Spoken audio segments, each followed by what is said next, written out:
और राष्ट्रवाद अगर किसी पार्टी में है तो भारतीय जनता पार्टी में है। आए दिन जो है दंगा होता था, लड़कियां जो है लड़कियों के साथ छेड़खानी होती थी, हमारे घर की गांव की लड़कियां जो है पढ़ने नहीं जा पाती थी। है मजाल किसी के अंदर कि किसी महिला को आंख उठा करके देखे। बुलडोजर नीति, आपने सही सवाल किया है, कहीं न कहीं इसके पीछे विपक्ष की चाल है। कैसरगंज की जनता न उन्हें पहचानती है न जानती। नमस्कार आदाब, मेरा नाम है जावेद और आप देख रहे हैं यूपी टाइम्स। लोकसभा कैसरगंज के विधानसभा तरफगंज में मौजूद हो और आप हमारे पीछे देख सकते हैं कि भारतीय जनता पार्टी के समर्थक मौजूद है और यहाँ पे काफी यहाँ पे समर्थकों की भीड़ लगी हुई है। कुछ लोग हमारे साथ मौजूद हैं, आज उनसे बात करेंगे कि भारतीय जनता पार्टी किस मुद्दों पे इस बार चुनाव लड़ेगी, उनका विजन क्या होगा। सबसे पहले आपसे जान लेते हैं कि क्या नाम है और कहाँ से आए हुए हैं। मनोज कुमार पांडे, जहाँ पे आप खड़े हैं इसी ब्लॉक के तरफगंज ब्लॉक के। भारतीय जनता पार्टी इस बार किस मुद्दे पे चुनाव लड़ रही है और उसका क्या विजन है। पहला मुद्दा विकास का, दूसरा मुद्दा राष्ट्रवाद का, तीसरा जो बहुत बड़ा मुद्दा है जनप्रतिनिधियों की उपलब्धता का।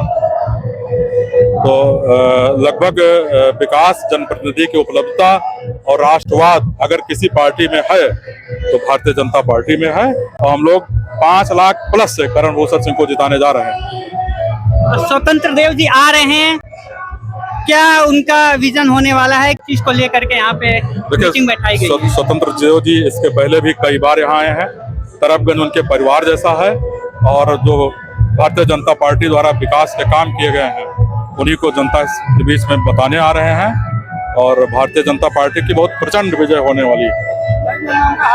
6 बार से सांसद बृजभूषण शरण सिंह रहे हैं, उनका टिकट काट करके उनके बेटे करण भूषण को दिया गया है। क्या मानते हैं कि किस वजह से उनका टिकट काटा गया है और क्या वजह हो सकती है। नहीं, वजह कोई नहीं है।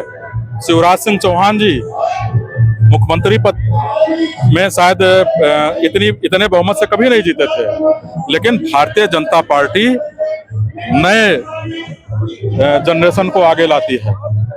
तो चूंकि किसी न किसी को एक दिन पद छोड़ना ही पड़ेगा, तो जो युवा हैं उनको आगे करने का काम कर रही हैं। करण भूषण सिंह जी युवा हैं, भारतीय जनता पार्टी ने उनको टिकट दिया है तो सामान्य सांसद जी के बेटे ही।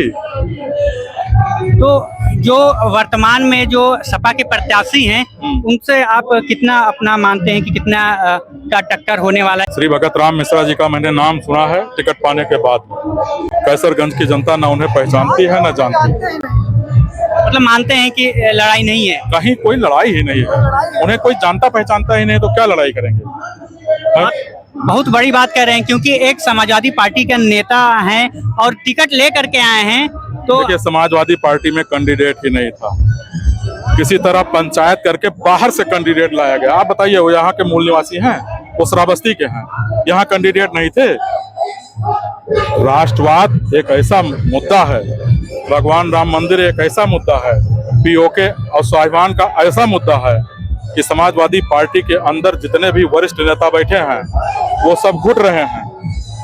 और आप देखिए, कोई समाजवादी पार्टी में रहेगा ही नहीं। मैं नाम नहीं लूंगा, लेकिन चूंकि संबंध क्षेत्र के हैं, संबंध है, उठना बैठना है, बोलना होता है। बड़े बड़े समाजवादी पार्टी के नेता जिसके बल पे लोकसभा लड़ना चाहती थी, जिनको टिकट देना चाहती थी, वो खुद कहते हैं कि भाई साहब क्षेत्र में जाएंगे और अगर किसी ने कह दिया कि आपके नेता एक बार पाकिस्तान मुर्दाबाद कह दें तो हमारे अखिलेश जी नहीं करेंगे किन मुद्दे को लेकर के हम जाएं क्षेत्र में। इसीलिए यहाँ का कोई नहीं लड़ा।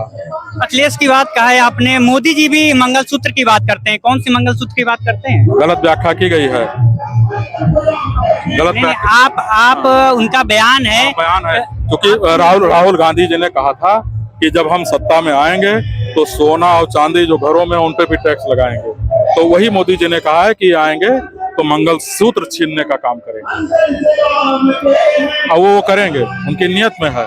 आप बताइए, जब से भारतीय जनता पार्टी की सरकार बनी 10 साल हो गए, कोई एक घोटाला कोई गिना दे। यहाँ सड़कें बनती थी, तीसरे दिन टूट जाती थी, आप जाकर के देख लीजिए। 5 साल भारतीय जनता पार्टी की ठेकेदारों का 15-16% पैसा रोक लेती है। 5 साल अगर वो नहीं चली तो वो लैप्स हो जाती है। तो भारतीय जनता पार्टी में क्वालिटी पे ध्यान दिया जाता है और लोगों की सुविधाओं पे ध्यान दिया जाता है। कानून व्यवस्था को आप देख लीजिए, है मजाल किसी के अंदर कि किसी महिला को आंख उठा करके देख ले। मैं स्वयं, यहाँ कुलदीप तिवारी जी बैठे हैं, इन्होंने बताया कि यहाँ पुलिये पे जो है समाजवादी शासन में 10-15 लड़के बैठते हैं, स्कूल लड़कियां आती हैं, उनसे छेड़खानी करते हैं। हम लोग जो है स्वयं जाकर के पुलिये पे सुबह और शाम बैठते थे, तो वो लड़कियां आती हैं। डिसिप्लिन नाम की कोई चीज ही नहीं और थी। अब जी इसके पहले जो सरकार हुआ करती थी माननीय अखिलेश जी, खुद बैठते थे पुलिये। अनुशासन कुछ था ही नहीं। पुलिस प्रशासन पता नहीं कहाँ से हो रहा था, आए दिन जो है दंगा होता था, लड़कियां जो है लड़कियों के साथ छेड़खानी होती थी। हमारे घर की गांव की लड़कियां जो है पढ़ने नहीं जा पाती थी। लोग कहते थे इनको पढ़ने ही मत भेजो, इस तरीके का जो है माहौल बना हुआ था। ये भी हमारे आज एटमॉस्फेयर एकदम खत्म, नील, क्योंकि ये योगी जी की देन है। उन्होंने जैसे ही उनकी सरकार बनी, मुख्यमंत्री बने, उन्होंने कहा कि कोई भी दंगाई अब इस प्रदेश में नहीं रहेगा। उनका बुलडोजर इतना खौफ में, उससे बुलडोजर के खौफ में लोग इतना रह रहे हैं कि कहीं भी अब कोई दंगा नहीं सुनाई पड़ रहा।